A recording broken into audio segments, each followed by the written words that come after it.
How am I relating to my own internal world, my own thoughts, my own perspectives? Do I even know what they are? Or do I know how to navigate my feelings? Do I know how to be myself so that then I can, Oh, create yes. these authentic relationships? And if the answer is no, as I imagine it might be for many listening, that's a beautiful place to start. The answer was no for me. I didn't know who I was. I was operating in all of these conditioned ways, right? Seeking this fulfillment outside of myself for so long. What I'm hearing you say is coming from the outside in versus the inside out, and that, to my filter of hearing, is like the remothering work itself. And again, this was again born in my Yes. childhood where because of that dependency on my mom and because of things that she said and did and ways she carried herself, always worrying about how people would perceive her.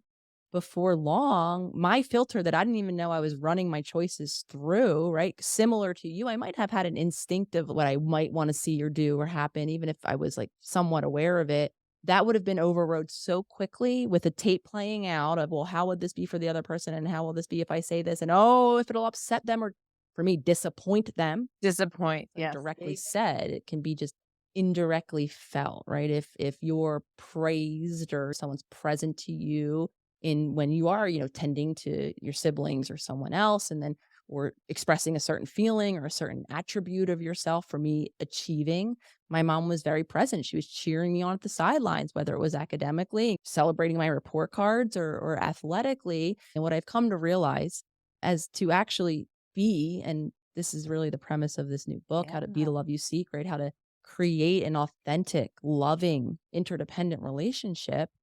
We have to actually be caring for ourselves first. Again, it's the cliche I think that we all love to hate, putting my oxygen mask on first. We hear that right in the airplane, if those of us who fly. And it really is as simple as, well, yes, because if I'm not alive, I can't care for the passenger if it's my child. I mean, really as simple as that next to me. And so the book will practically, and I'll go quickly into those tools in just a second, but Yeah. we're not going to be able to be connected to our heart. And our heart is where we are not only able to express our own truths, right?